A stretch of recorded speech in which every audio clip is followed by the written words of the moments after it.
Well, Anastasia, I would say life is coming back to normal, although I have to note there is a lack of stability in this process, so it's going 2 steps forward, 1 step back, if you know what I mean.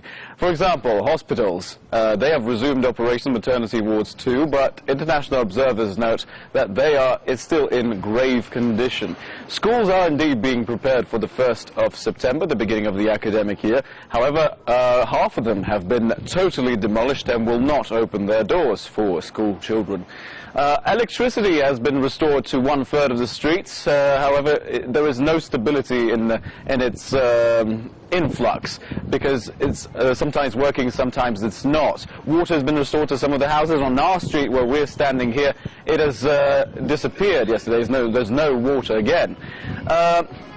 Welfare, people are beginning to get material aid from the government. On the other hand, again, there's a but here. It's only 1,000 rubles. That's around $40. People say this is a joke. This is not aid, but just a joke. And also, however, some people are getting aid because when they're asked what materials they need to rebuild their house and they make a list of these materials, they get them freely. That is true. But however, there is a feeling of change for the better. The government is doing what it can to support its people morally too. Yesterday there was a premiere of one contemporary Russian movie called D-Day by Russian actor and director Mikhail Pareshnikov. It was freely demonstrated on one of the central squares of the street of Tsinval. And so there is a feeling of change for the better, a hope of change for the better, and we've even felt this coming from Georgians. There was one citizen from the Georgian town of Gori, a Georgian citizen, who came to South Ossetia because his passport was taken away by Georgian police. Let's listen to his story. Levan Asanogri is almost 60 years old. He's Azeri by origin, but his family has been living in Georgia for generations. Levan says that with Georgia's independence, his life turned sour. Despite my high qualifications after the Soviet Union collapsed, I wasn't able to find a job. All these years, my life has just been a matter of survival. They tried to force me to change my surname for a Georgian one, but I refused.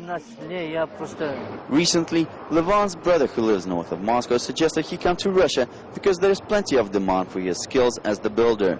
Levan decided to accept this offer and leave his native village near Gori. But due to the conflict, there were few ways to get into the country, closest one through South Ossetia, and the trip turned out to be more challenging than Levan expected. On my way to Tskhinval, the Georgian police stopped me as soon as they suspected me of heading to Russia. They confiscated my passport. They started swearing at me and nearly shot me when I continued without my papers. We accompanied Levan to the refugee committee in Tskhinval. Here he managed to show what was left of his ID and told his story. And it appeared that he is by far not the only one who suffered what many describe as racial discrimination from Georgian authorities. Just in the last week, about 10 families have asked us for help. They're Ossetian families, Georgian, mixed families. Out of 10 families, we succeeded in helping 8 over to North Ossetia. They have relatives there. All of them are experiencing racial hatred in Georgia. Despite the fact that there are at least 300 houses that were destroyed in Tskhinval alone, and with thousands of locals in need, South Ossetia is spending hundreds of thousands of dollars to help refugees like Levan. Levan was promised that he'll soon receive new documents that will allow him to go to Russia. Until then, he'll be provided with food and shelter courtesy of South Ossetia. He calls his brother to tell him the good news. Tamazi, it's me, Levan.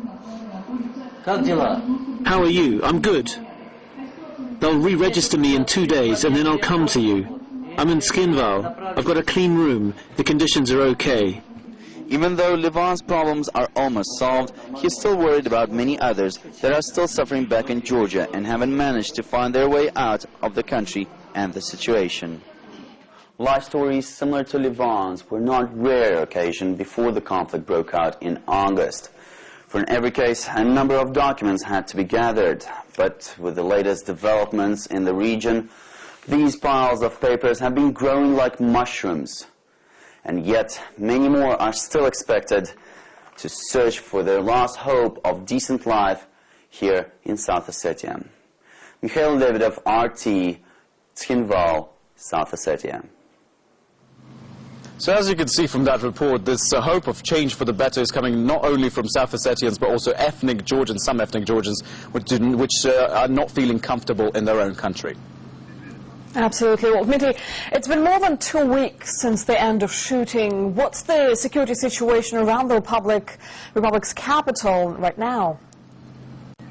Well, last night the security situation was a bit worrying, really, because from around 2300 local time till midnight, there was a lot of shooting going on 20 kilometers to the east of Tskhinval. We saw a lot of flashes which indicated probably the use of artillery.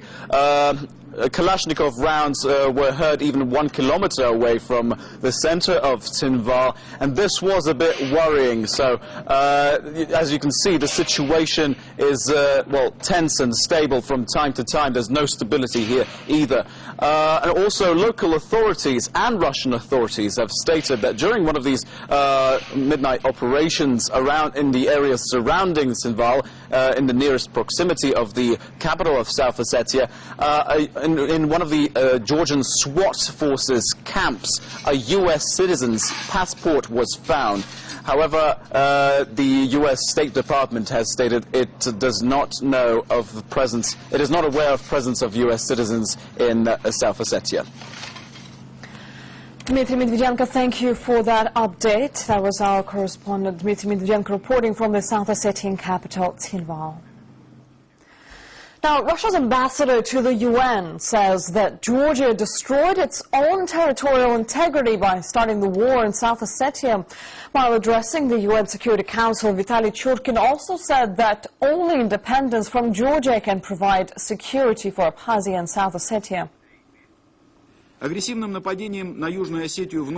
aggressive attack on South Ossetia on August 8, 2008, which caused numerous casualties among peacekeepers and other Russian citizens, and his preparations of similar actions against Abkhazia, Saakashvili himself put an end to the territorial integrity of Georgia by using brute, blatant military force against the people who, in his own words, he wanted to see as part of his own state. Saakashvili left them no other choice but to ensure their own security and the right to self-determination as an independent